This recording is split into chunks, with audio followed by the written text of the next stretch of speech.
అయితే ఈ ఆడవాళ్ళు బూతులు మాట్లాడడం ఎలాంటిదంటే, ఎదుటి వ్యక్తిని మనం కొట్టడానికి పోతే, వాడే మనల్ని కొట్టిండనమాట. టపా టపా కొడతాండు. అంటే మనం కొట్టినందుకు కాదు, మనం కొడితే పడ్డందుకు కాదు. వాడు పడి కొడతలేడు. వాడే కొడతాండు మనల్ని. ఉల్టా కొడతాండు. ఎట్లుంటది వాడే కొట్టడానికైతే మనమే వాడిని కొడతాడనుకో ఎట్లుంటది? ఎట్లుంటదంటే, ఎలక పోయి పిల్లిని కరవడానికి పోతే, పిల్లి ఎలకని తిన్నది. దీనివల్ల ఏముంది? పిల్లికే లాభం. ఎలక దానంతట దానే నష్టపోయింది. కొట్టకున్నా, ఊకున్నా బాగుండేది. కానీ ఎలక దాన్ని కొట్టడానికి పోతే పిల్లి దాన్ని తిన్నది. ఇగ 2 నష్టాలే గదా! ఎలకకు ఎట్లుంటదంటే మగాళ్ళ మీద 2 నష్టాలంట ఆడవాళ్ళు చేసే వాటి వలన. కాబట్టి వాళ్ళు ఇలాంటి ప్రయోగాలు చేస్తారు. ఇలా చేస్తారనమాట. సో, సినిమా అయినా అంతే అనమాట. సినిమాలలో కూడా హీరోయిన్స్ చేసే గ్లామర్ తెలుసు గదా! రెచ్చగొట్టడం ఇవన్నీ చేయడం అని ఉంటది. రొమాంటిక్, గ్లామరు, నగ్నంగా ఉండడము, బట్టలు ఇప్పడము ఇవన్నీ గూడా అట్లా స్త్రీని గ్లామర్ పెంచుతూ ఉంటాయి కాబట్టి అలా చేస్తూ ఉంటారు. కాకపోతే పురుషుల ఈగో దెబ్బతీయరు సినిమాలలో. యూట్యూబ్‌లో ఈగో దెబ్బతీస్తున్నారు అంతే తేడా అనమాట. ఒక రకంగా ఫెమినిస్టులు గూడా ఇలాగే చేస్తుంటారనమాట. ఎందుకంటే వాళ్ళొక గ్లామర్ కదా! పురుషులంటే గ్లామర్. పురుషుడికి స్త్రీ గ్లామర్ గదా! అందుకని స్త్రీని కొట్టబోతే స్త్రీయే మనల్ని కొడుతుంది. పడి గాదు. పడకుండానే మనల్ని కొడుతుంది. అట్లా అన్నట్టు అట్లా చేస్తున్నారు. ఎందుకంటే వాళ్ళకి ఆయుధం గదా! పురుషుడు ఆమెను విడిచిపెట్టి వెళ్ళడు. కదా! ఆమె కోసం వస్తాడు తప్ప వెళ్ళిపోడు. అంటే దీపం పురుగు ఏం చేస్తది? దీపాన్ని వదిలి రాకుండా ఉండదు గదా! అది పురుషుడి అవసరం. దాన్ని అవకాశంగా తీసుకొని మనం వాడినే బ్లాక్‌మెయిల్ చేస్తున్నామనమాట. అంతే. ఇందులో పురుషుడికొచ్చేది ఏం లేదు. వాళ్ళు విజయం సాధిస్తారంట ఈ విధంగా. అందుకే ఇలాంటివి చేస్తూ ఉంటారు. అది మేము దొడ్డికి పోతాం మీలాగా అని అంటారా? మీరు బూతులు మాట్లాడుతున్నారు. ఆడవాళ్ళు మాట్లాడకూడదా అనరు. మీరు దొడ్డికి పోతున్నారు, మేము దొడ్డికి పోతున్నాం. మీరు పెత్తుతలేరా? మేము ఎత్తుతాం తప్పేంటి? ఆడవాళ్ళు పెత్తకూడదా అని అంటారా? అనరు. అగో. కాబట్టి కంటెంట్ అనేది గ్లామర్ చూసి ఇలా గ్లామరైజ్ చేయడమే కంటెంట్ అనమాట. అంటే సినిమా మేకింగ్ ఇట్లుంటదనమాట. బల్లి ఏం చేస్తుంది? పురుగు తినాలంటే అది కదిలితే అది ప్రాణి అని తెలిసి దాన్ని క్యాచ్ చేస్తదంట. ప్రాణి కదలకుంటే అది క్యాచ్ చేయదు. కాబట్టి దీన్ని అవకాశంగా తీసుకొని మనిషి ఏం చేస్తాడు? రాయిని కూడా కదిలిస్తా ఉంటాడు. కదిలిస్తా అంటే అది ప్రాణి అనుకొని తింటూ ఉంటది. అదొక తమాషా. అదొక ఆట. అట్లానే పురుషులు దెంగుతా ఉంటారు.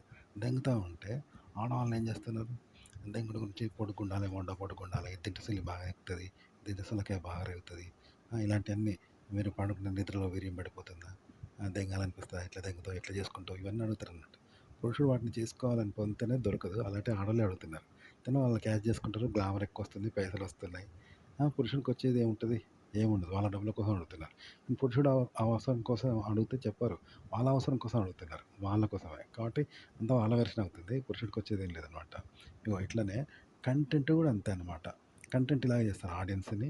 ఇప్పుడు సినిమా కంటెంట్ గాని, స్క్రీన్ ప్లే గాని ఇలాగే ఉంటది. చెప్పాను గదా! ఇప్పుడు ఆడోళ్ళ బూతులు కూడా చేస్తారో, ఎట్లా చేస్తారో దాన్ననేది మగానికే హింస తప్ప మగానికొచ్చేది ఏముండదనమాట. మొగుడు దెంగితే మంచిగుంటది. కానీ "నువ్వు ఎట్లా దెంగుతావు? ఎట్లా రేగుతది? నీకు ఆరుతాందా? గీరుతాందా?" అంటే వాళ్ళు భావప్రాప్తి పొందుతాళ్ళు. మన కానీ మగవాడిని దెంగమంటలేదు కదా! మగవాడిని అడుగుతాంది. దీనివల్ల మగోడు మళ్ళీ హస్తప్రయోగం చేసుకోవడం తప్ప సెక్స్ చేస్తుడు లేదు. చూసారా? అట్లా ఒంటరిగానే ఉంటాండు. అట్లనమాట ఇది ఇండ్ల మ్యాజిక్. ఇండ్ల ఆడవాళ్ళు ఆహ్, ఏమైనా పొందుతారేమో గానీ మగోనికొచ్చేదేం లేదు. వాడు సింగిల్‌గానే ఉంటాడనమాట. అట్లా అంటారు. టీవీలో యాంకర్ లాగా. టీవీలో యాంకర్స్ అన్ని యాంకరింగ్ చేస్తారు. కానీ మనం వాళ్ళని చూసి స్క్రీన్ మీద చూసి ప్రేమించడం ఎన్నో చేస్తాం. కానీ వాళ్ళకు మనల్ని చూడరు. మనం ఎవరమో తెలవదు. వాళ్ళ దారిన వాళ్ళు వెళ్ళిపోతారు చూసినావా? మనమే ప్రేమను పంచుకుంటాం. అలాంటిదనమాట ఇది. ఆడవాళ్ళ సెక్స్ గురించి అడగడం, మగవాళ్ళు దెంగుతార్లా మొడ్డ రేగుతది. మొడ్డ గట్టిగుంటే ఇష్టపడతారు ఆడోళ్ళు ఇవన్నీ చెప్తారనమాట. సో, సినిమా కంటెంట్ కూడా ఇలాగే తయారు చేస్తారు. సినిమా స్క్రీన్ ప్లే కూడా ఇలాంటిదనమాట. థంబ్‌నెయిల్ మీద టైటిల్ కూడా ఇలాగే పెట్టాలి. టీవీలో ఒక యాంకర్ స్నేహశీలిగా చక్కగా మాట్లాడుతుంటారు కదా! అట్లా అనుకోని మనం ఏం చేస్తాం, ఆమె పర్సనల్ నంబర్ అడిగి మాట్లాడతారా అంటాం. అడుగుతారు. కానీ ఇవ్వరు వాళ్ళు. ఎందుకంటే అది టీవీ నంబర్ ఇచ్చి వాళ్ళు మాట్లాడతారు స్నేహశీలిలాగా. బయట మాట్లాడరనమాట. కానీ ఎవ్వరు మాట్లాడరు. అలాగే సినిమాల్లో స్త్రీలు అలరిస్తారు, మోడ్రన్ డ్రెస్సులు వేసుకుంటారు, అలరిస్తారు, కవ్విస్తారు ఇవన్నీ ఉంటాయి కదా! అలాంటి క్యారెక్టర్ నిజ జీవితంలో ఉంటే బాగుండు. డబ్బులు పెట్టకుండానే మంచిగా పోవచ్చు. ఆ హీరోయిన్ మంచిగా ప్రేమించొచ్చు. ఇలాంటి క్యారెక్టర్స్ ఎక్కడ ఉంటాయని ఆ హీరోయిన్‌ని ప్రేమిస్తూ ఉంటాం. బయట కూడా ఆమెను కలుసుకోవాలని అనుకుంటాం. కానీ నిజ జీవితంలో బయట అలా ఉండరు. యాంకర్స్ అలా ఉండరు. టీవీ యాంకర్స్ అలా ఉండరు. హీరోయిన్స్ అలా ఉండరు. అది ఏంటిదంటే ఇది ఎలాంటిదంటే కేవలం డబ్బుల కోసం. ఇది ఎలాంటిదంటే సినిమాకు ప్రచారం చేస్తారు చూసినావా? నూతన నటీనటులు కావాలని అని పెడతారు. పెడితే అందరం ఆశపడిపోతాం. అది ఎందుకంటే అది ప్రచారం. వాళ్ళు ప్రచారం చేసుకోవడానికి పెడతారు. మనం తెలియకపోతాం చూసినావా? అబ్బా! ఇంత మంచిగా ఛాన్స్ అట్ట అని మన ఫోటోలు పంపిస్తాం. దీనివల్ల వాళ్ళది పరోక్షంగా ప్రచారం చేసుకుంటారంట. చూసినావా? ఇలా ఒక టెక్నిక్ ఉంటది. మోసం ఉంటది కదా! కానీ తెలియక జనం ఆ ఫోటోలు పంపిస్తారు చూసినావా? వాళ్ళకి ప్రచారం అయిద్దనమాట. జనాల్ని మోసం చేస్తారు. సినిమా అని అంతే, టీవీ యాంకర్‌లైనా అంతేనట. పర్సనల్‌గా మాట్లాడరనమాట. చూసారా? అట్లుంటదనమాట. ఇదే ఇప్పుడు టీవీలో డాక్టర్స్ వస్తారు. వాళ్ళు నిజంగా బయట మాట్లాడతారా? మాట్లాడరు. ఆ టీవీ షో కాబట్టి అట్లా మనకు నచ్చినట్టు మాట్లాడతారు. ఇప్పుడు లేడీ డాక్టర్స్ ఉన్నారు. డబ్బులు తీసుకొని మనకు మంచిగా క్లోజ్‌గా మాట్లాడతారు. కానీ మనం బయటికెళ్తే తర్వాత అదే లేడీ డాక్టర్ మనతో మాట్లాడరు. ఎందుకంటే డబ్బులు తీసుకొని అలా ఫ్రీగా మీకేం జబ్బయిందని ఎన్నో విషయాలు అడుగుతారు. స్వీట్‌గా మాట్లాడతారు. కానీ మనము రెండోసారి మళ్ళీ ఏదైనా ప్రాబ్లమ్ వస్తే పోతే చెప్పరు. డబ్బులు తీసుకోకుండా చెప్పరు. వెళ్ళిపో అని రివర్స్ అయితారు. అవి అట్లా అన్నట్టు టెక్నిక్. కాబట్టి సినిమా క్యారెక్టర్స్ ఎలా ఉంటాయో సినిమా కంటెంటు, స్క్రీన్ ప్లే అనేది కూడా ఎలా ఉంటుందంటే ఇగో ఇలాగే ఉంటుంది. ఇప్పుడు యాంకర్స్ ఎలా అయితే అలరిస్తారో 'స్నేహశీల'లాగా ఆ క్యారెక్టర్స్ కూడా సినిమాలో అలాగే చేస్తారన్నమాట. మీరు కూడా కంటెంట్ ఇలాగే చేయండి. స్క్రీన్ ప్లే అలాగే చేయండి. ఓకే. అలా చేస్తే జనం చూస్తారనమాట అది. కానీ నిజంగా ఉండరు బయట. వేశ్యలు డబ్బులు తీసుకొని యాహూ! అంటారు. ఒళ్ళంతా కనిపించేలాగా చేస్తారు. సుఖపెడతారు. కానీ సినిమాల్లో లంచాలు ఒళ్ళంతా సన్ను, రొమ్ములు, బాడీలేసుకొని బొడ్డు కనిపించేటట్టు యాహూ! అంటా ఉంటారు హీరోయిన్లు లంజల సినిమా అంటే. కానీ మనం అబ్బా! ఎప్పుడు దెంగుదామా దానికి బాగా రేగుతదని మనం అనుకుంటాం. కానీ ఏ ఆడది అలా రమ్మనదనమాట. ఆఖరికి బాగా రేగే లంజ కూడా అట్లా రమ్మనదు. అడ్రెస్ లేనిది వట్టిగానే వచ్చి దెంగమనదనమాట. సెల్ఫ్ అడ్రెస్ అంటే ఏంది? వాని మంచితనం, వాడెవడో, ఏం చేస్తావు? ఆమెతో చనువు చేసి ఇద్దరికి ఒక మానసికంగా ఒక ఒప్పందం ఉంటేనే రమ్మంటారు తప్ప, అపరిచితుడిలాగా వచ్చి దెంగిపోతాడంటే అదొక రేపిస్ట్ లాగా ఉంటదనమాట. ఏ స్త్రీ ఎంత లంజ్ అయినా సరే, రేగేదైనా సరే రమ్మనదనమాట. ఇద్దరి మధ్య ఒడంబడిక ఉండాలి. మనిషికి మనిషికి ఉండే ఒప్పందం. ఉంటేనే లంజ్ అయినా రమ్మంటది. కానీ సినిమాల్లో లంజలు యాహూ అంటూ ఇప్పేయడము, కొట్టుకోవడము, ఆహూ అంటూ హోయలులకిస్తా ఉంటారు. మనం ఎప్పుడు దెంగుదామా అని మనం అనుకుంటాం. కానీ అలా ఉండదు. అది కేవలం స్టంట్ మాత్రమే. ఓకే. చెప్పాను గదా! సినిమా ప్రచారం కోసం చెప్తా ఉంటారు చూసినావా? నూతన నటీనటులు కావాలంటారు. కానీ అదంతా నిజమా? వాళ్ళు ప్రచారం చేసుకుంటారు. అలాగే టీవీ యాంకర్‌లు మాట్లాడతారు. అట్లని వాళ్ళ నంబర్ ఇవ్వండి బయట అంటే ఇవ్వరు, బయట మాట్లాడరు. బయట మాట్లాడరు యాంకర్‌లు. ఎందుకంటే లేడీ డాక్టర్ లాగా. లేడీ డాక్టర్‌కి డబ్బులిస్తే క్లోజ్‌గా మాట్లాడుతది. ఏం చేస్తారు? అది ఇది అని మాట్లాడుతది పర్సనల్‌గా. అదే డాక్టర్ బయటకొస్తే మేడం అంటే మాట్లాడతదా? మాట్లాడరు. సో, ఫీజు కడితేనే మాట్లాడతారు. ఫీజు కట్టకుంటే రివర్స్‌గా మనల్ని హీనంగా చూస్తారు. "ఏయ్! ఎళ్ళిపో" అంటారట. అదనమాట కంటెంట్.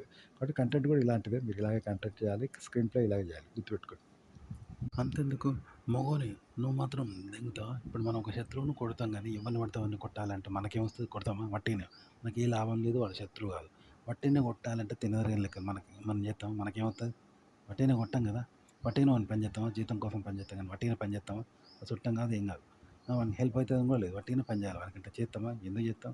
అట్లనే ఒక అమ్మాయిని దెంగాలి. ఊకే దెంగుతూనే ఉండాలి. ఎవరిని పడితే వాళ్ళని దెంగుతా, అలా దెంగుతా అంటే అందరూ ఆడవాళ్ళొచ్చి దెంగించుకుంటారు. కానీ నీకేమవుతది? నీకు కామం తీరేటట్టు, నీ బావ బ్రతుకు తేట్టట్టు, నీ స్వార్థం కోసం స్త్రీని లంజం దెంగుతావు, అనుభవిస్తావు గానీ, వట్టిగనే దెంగడం మిషన్‌లాగా దెంగుతా ఉంటే ఆడోళ్ళు దెంగించుకుంటారు. అట్లా ఇష్టమే ఆడోళ్ళకు. కానీ నీకేమొస్తది? ఏం రాదు. పైగా కొందరు కొడతారు, తిడతారు. నీకు అక్క చెల్లెలు లేరా అని తిట్టేటోళ్ళు కూడా ఉంటారు. రెండోది నీకేం రాదు వట్టిగా దెంగితే. వాళ్ళకొస్తే రావచ్చు. వాళ్ళు దెంగించుకుంటారు, పోతారు గంతే. నీకేమొత్తది? అగో అట్లా ఎవరు చెయ్యరు గదా! మరి ఆడోళ్ళు గూడా అట్లా చెయ్యరంట. అవన్నీ మోసమే. అదే టీవీ యాంకర్‌లు, లేడీ డాక్టర్‌లు అట్లా మాట్లాడతారని బయట మాట్లాడరు. చూసావా? అగో సినిమా గూడా ఇలాంటిదే అనమాట. కొత్త సినిమా కోసం నటీనటులు కావాలంటే నిజమనుకోని పోతే అది మోసం జూసినావా? వాళ్ళ ప్రచారం చేసుకుంటే ఇది అలాంటిదనమాట. దీన్ని బట్టి మీరు కంటెంట్ ఎలా జేయాలి, స్క్రీన్ ప్లే ఎలా జేయాలో మీకు అర్థమైతది గదా! ఓకే. అలాగే మనం ఒక న్యూ ఫ్యాషన్ క్రియేట్ చేస్తాం. అంటే న్యూ కంటెంట్ క్రియేట్ చేస్తాం. ఆ! అయితే అది ఇప్పుడు ఎలా చేయాలో మీకు చెప్పాను. అలా న్యూ కంటెంట్ క్రియేట్ చేస్తాం. అది ఎలాంటిదంటే ఒక ఫ్యాషన్ క్రియేట్ చేస్తాం. ఫ్యాషన్ క్రియేట్ చేయడం ఒక కళ అంట. వేరే వాళ్ళని కాపీ చేయకుండా కొత్తది ఫ్యాషన్ క్రియేట్ చేయాలి. ఆ ఫ్యాషన్‌ను మళ్ళీ ఫ్యాషన్‌గా చూపించాలి. చూపిస్తేనే జనం బావుందని నచ్చి దాన్ని ఫాలో అవుతుంటారనమాట. అది కావాలి. కంటెంట్ చెప్పడంలో అలా ఉంటుందనమాట. సినిమా తీయడంలో అట్లనే తీస్తారు. అలాగే కెమెరా ముందు మనం ఒక విషయాన్ని ఎలా మాట్లాడాలంటే, పాటలాగా మాట్లాడాలి. ఒక సింగర్‌లాగా మనం పాడలేం చూసినావా? ఎందుకంటే సింగర్ ఎలా పాడతాడంటే, నోరును ఎక్కడ ఉపయోగించడు. నోరును ఉపయోగించకుండా ఒక ఇన్‌స్ట్రుమెంట్ అంటే నోరుకు అతీతంగా నోరును ఉపయోగిస్తాడు తప్ప నోరును ఉపయోగించడు. నోరుకు అతీతంగా నోరును వాడతాడు. ఆ! నోరును ఉపయోగించకుండా నోరును వాడతాడు. ఎట్లా వస్తదో అలా అనమాట. అంటే ఒక ఇన్‌స్ట్రుమెంట్ లాగా వాడతాడనమాట. తప్ప నోరును నోరులాగా వాడడు. ఆ! పాటను కూడా ఇన్‌స్ట్రుమెంట్ మీద పలికిస్తే ఎలా వస్తుందో అలా వస్తుంది తప్ప తను పాడితే వచ్చినట్టు పాడడంట. ఇన్‌స్ట్రుమెంట్ మీద వస్తువులకిస్తే అతీతంగా వస్తుంది కదా! అది మెషిన్ కదా! అలా వస్తదనమాట. తప్ప తను నోరుతో రానీయడు. అలాగే పాటను పాటగా పాడతాడు తప్ప పాట పాడడు. తను పాడడు. పాటను పాట పాడతాడు. అంటే పాట పాటగా పాడతాడు. అంటే రాగాన్ని తీసినట్టుగా ఉంటది తప్ప తను పాడినట్టుగా ఉండదు. రాగాన్ని తీసినట్టుగా ఉంటది. అలాగే మాట్లాడాలి. కంటెంట్ కూడా ఇలాగే చెప్పాలి కేవలం. అప్పుడే వినేవాళ్ళకి ఎంత డొక్కు నార్మల్ కంటెంట్ అయినా ఇంట్రెస్ట్‌గా ఉంటది. మీరు గూగుల్‌లో చూసిన కంటెంట్ అయినా ఇంట్రెస్ట్‌గా ఉంటది. అలాగే ఒక కంటెంట్‌ను క్రియేట్ జేయడం గూడా ఇలాగే. ఇప్పుడు సినిమాలు ఎలా క్రియేట్ జేస్తారో అంటే మనం నమ్ముతాం గదా! వాళ్ళు కల్పించిన కథైనా మనం నమ్ముతాం చూసావా? అంటే మనం జేయద్దు. మనం జేస్తే మనం జేసినట్టే ఉంటది. మనకు అతీతంగా మనం దాన్ని క్రియేట్ జేయాలి తప్ప మనం అనేది ఎక్కడ కనిపించదు. మనకు అతీతంగా మనం క్రియేట్ జేయాలి. తప్ప మనముగా క్రియేట్ జేసింది ఎక్కడ ఉండద్దనమాట. చూసారా? అట్లా. అంటే క్రియేటివిటీ క్రియేట్ జేయాలి. తప్ప మనం క్రియేట్ జేయొద్దు. మనకు అతీతంగా క్రియేటివిటీ చేయాలి. దాన్ని అది జేయాలన్నమాట. అలా క్రియేట్ జేస్తే ఏ విషయం చెప్పినా వాళ్ళకి నమ్మకం కలుగుతది. మన ఫాంటసీ. ఓకే. ఇప్పుడు ఒక స్త్రీని చూసినప్పుడు ఎవరికైనా సెక్స్ కోరికలు కలుగుతాయి, సెక్స్ ఫీలింగ్స్ కలుగుతాయి కదా! డాక్టర్‌కైనా కలుగుతాయి. అలా వైద్యునికి కూడా కలుగుతాయి. ఆ అమ్మాయిని చూడంగానే, వెజైనాని చూడంగానే. అట్లనే సినిమాని చూడంగానే నాకు సినిమాలు, కథ ఆ ఫీలింగ్స్ కలుగుతా ఉంటాయన్నట్టు. ఇది ఎట్లుంటదంటే మగోడు సెక్స్ చేస్తే స్త్రీ గర్భం ధరిస్తది. అది ఎవరు ఆపినా ఆగదు కదా! అంత సహజం. స్త్రీని చూడంగానే డాక్టర్‌కైనా కోరికలు కలుగుతాయన్నట్టు. అట్లా ఉంటదన్నట్టు. కానీ దీన్ని నిరోధించుకోవాలి. అంటే ఇప్పుడు మగోడు సెక్స్ ఫీలింగ్స్ లేకుండా చూడాలనుకుంటే చూడొచ్చు స్త్రీని. వాడు అనాకారిగా కనబడతది. కాబట్టి వీళ్ళు రంగస్తంభన ఉండదు, కోరికలు వీనిలో ఉండవు. అనగారిపోతే ఆమె కూడా అలా కనబడదు. అప్పుడు సెక్స్ ఎలా చేస్తాడు? ఆమె గర్భం ఎలా ధరిస్తుంది? అట్లన్నట్టు. మరొక స్త్రీని స్త్రీలా చూడకపోతే స్త్రీలాగా ఉండదిగ. ఇప్పుడు మనం వాయి వరుసలు చూస్తాం. మనం వరుసగానోళ్ళని చూస్తాం. అట్లా వాళ్ళు సెక్స్‌గా కనబడరు కదా! చూడకుంటే. అట్లన్నట్టు. అలా చూడండి మీరొక కంటెంట్‌ను ఆ కంటెంట్‌లాగా చూడకండి. సినిమాని సినిమాలాగా చూడకండి. వేరేలాగా చూడండి. వేరేలాగా. ఇప్పుడు ఇలు రాని పిల్లోడు ఆళ్ళని ఏమనుకుంటారు అక్షరాలు రాని పిల్లోడు పిచ్చి గీతలు అనుకుంటాడు. కానీ పిచ్చి గీతలు ఆయన కనబడతాయి కదా! ఒక మంచోడు కూడా అంతే. ఇలను అక్షరాల్లాగా చూడకపోతే అవి పిచ్చి గీతలాగానే కనబడతాయి. ఒక పిచ్చి గీతలు ఎట్లుంటాయో అట్లా కనబడతాయన్నట్టు. అలాగే పిచ్చి గీతల్లోనూ కొన్ని ఆకృతులను మనం చూసి గుర్తిస్తే అవి కూడా వాటికో గుర్తింపొస్తుంది. అదో రకమైన భాష. మనకు మాత్రమే తెలిసిన ఒక భాష మనకు తెలుస్తుంది. ఏర్పడుతుంది. Code language. అక్షరాల్లాగా అవి మన భాష అనమాట. అట్లనమాట. మీరు వేరే వాళ్ళ ఆర్టికల్స్ గాని, సినిమాలు గాని, ఆర్టికల్స్ గాని చదివి అలా తీసుకోకండి. అలాగే తీసుకోకండి. తీసుకున్నప్పుడు వాళ్ళు చెప్పినట్టు అలా చూపించినట్టు కనబడదు. అది అలా కనబడదు. ఆ కథ తీరు మీకు కనబడదు. వేరేలాగా కనిపిస్తుంది. వేరే ఆలోచనలు, వేరే ఫీలింగ్స్, వేరే ఆకృతులు, వేరే భావాలు, వేరే వ్యవహారాలు కనబడతాయన్నట్టు. వేరే ఉద్దేశాలు, వేరే మాటలు కనబడతాయి. మీరు వేరే తిరిగి చెప్తారన్నట్టు దాన్ని. అలా చెప్పండి. అప్పుడు మీకు టైటిల్ గాని, మీ చెప్పిన విషయం గాని గుర్తింపు వస్తుందన్నమాట. దాన్ని రాసుకొని దాన్ని మళ్ళీ మీరు రాసుకున్నదే మళ్ళీ రీమేక్ చేయండి. మళ్ళీ చెప్పండి. అప్పుడు మీకంటూ ఒక ప్రత్యేకమైన గుర్తింపొస్తది. మనం వేరే వాళ్ళ పాటలను పాడుతూ ఉంటాం కదా! ఎన్నో పాటలుంటాయి. వాటిని పాడుతూ ఉంటాం. ఎందుకు అంటే ఇక్కడ వాళ్ళ పాట లెక్క పాడితేనే పాడినట్టు కాదు. అందులో మంచి రాగము, మంచి వాయిస్, శబ్దం ఉంటుంది. మంచి మ్యూజిక్ ఉంటుంది. స్టైల్ ఉంటుంది కాబట్టి పాడుతాం. ఎవరి పాటలైనా అలాగే ఉంటాయి. కాబట్టి మనం మళ్ళీ పాడుతున్నాం కదా! అట్లనే మనం ఒకరిని కాపీ చేయాల్సిన పని లేదు. మనం సొంతంగా క్రియేట్ చేసినా సరే ఎవ్వరిని కాపీ చేయకుండా.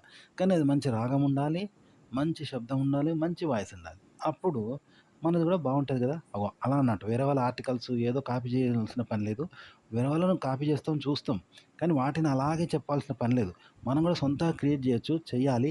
కానీ అందులో కూడా మంచి అనేది ఉంటది. ఇంట్రెస్ట్ అనేది ఉంటది. సస్పెన్స్ అనేది ఉంటది. అది మనం క్రియేట్ చేయాలి. గదే అన్నట్టు. అందుకే మనం వేరే వాళ్ళది చూస్తాం, వేరే వాళ్ళది కాపీ చేయాలనుకుంటాం కదా! మనం సొంతంగా చేసినా ఇలా ఉండాలి. కానీ వాళ్ళని కాపీ చేయకుండా జేయాలి. అప్పుడు మనది కూడా చూస్తారు.